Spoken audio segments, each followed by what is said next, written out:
South of Midnight is stacked with Easter eggs. Blink and you miss half. Let's break it down. Let's start with Hazel's room, and if you didn't clock it, that poster with the snake and red writing, yeah, that's a clear nod to Megan The Stallion's His album cover. Same album where Megan threw shots at Nicki Minaj. Hazel's layers are something else. Take that track star poster. One of the women looks like Flo Jo, Florence Joyner, nails, drip, and the fastest woman ever recorded. Then there's a rock band poster in her room, names More 812, clearly a mashup of Paramore and Blink 182. It's subtle, but if you know, you know. It adds some range to Hazel's vibe. She ain't just bumping R&B and rap. Next, comic book head nod. The poster has that vintage EC Comics or DC appearance, similar to Tales from the Crypt or House of Mystery. 1950s art style. Peep the logo. It's almost a dead ringer to the real deal.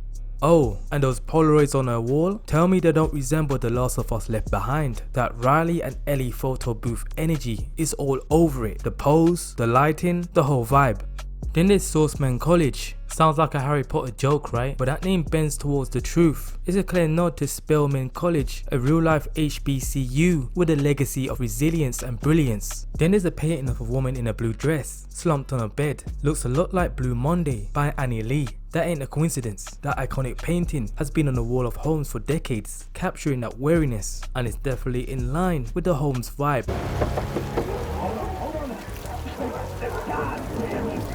And now for the deep cut. Butte's house is playing a track called Nick's Final Vindication from We Happy Few, like Berry DLC, same devs, so yeah, it's a nod. Most players won't catch it. In Pearl's house, things get mystical. A crocodile, a mermaid, a spider. That's not just random spooky stuff. The croc, that's two-toed Tom. The spider, hugging Molly. They're not just there for show, they foreshadow something sinister.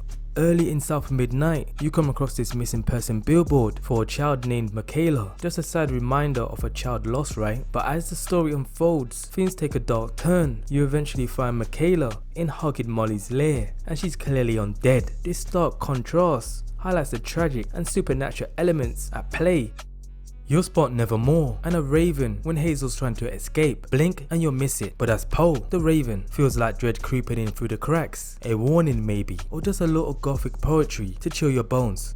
Mahalia's ghost? Big nod to Harriet Tubman, a symbol of resilience, freedom and strength. Subtle but powerful. You see a Compulsion Game's bumper sticker stuck right there like it's nothing. Nah, that's them winking at you. Yeah, we made this. You're welcome. Then there's that cow just chilling on top of a barn like it's no big deal. Seems random, right? But nah, it's a subtle nod to Old Brother where art though. That whole post-flood surreal chaos vibe. It's weird, haunting, and yeah, kinda funny. And that giant peach? Come on, that's James and the giant peach. Childhood level bizarre. Big fruit, big feelings. Feels right at home here. The bottle trees though, they're not some made up folklore prop, they exist. Came over with West African traditions meant to trap spirits, protect the home. Then there's the billboard, you can't miss it, a giant peach. That looks way too much like an arse. No subtlety here. It's basically a cheeky joke in neon. They know exactly what they're doing and they're daring you to laugh. That look at that arse energy. That peach though. There's an Easter egg in the game. Triangle, eye, dead on Illuminati vibes, but instead of Illuminati, it says Illuminate. Subtle? Not really.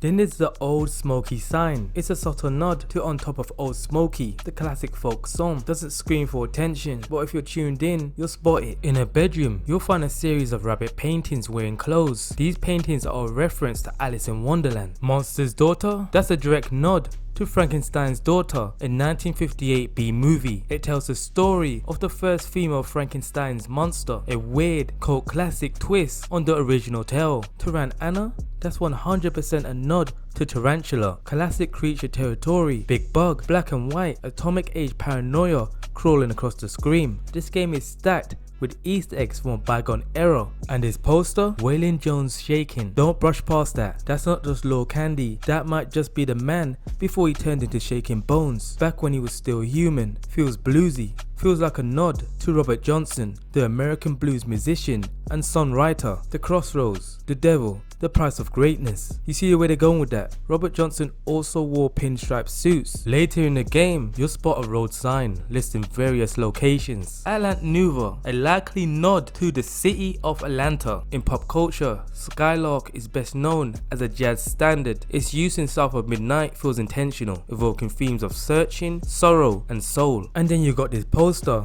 Talk about Pulp Fiction vibes. So there you have it, just a handful of the hidden Easter eggs tucked away in South of Midnight. If you spot any more that I missed, drop them in the comments below. And don't forget to like and subscribe for more deep dives like this one. Until next time, keep gaming.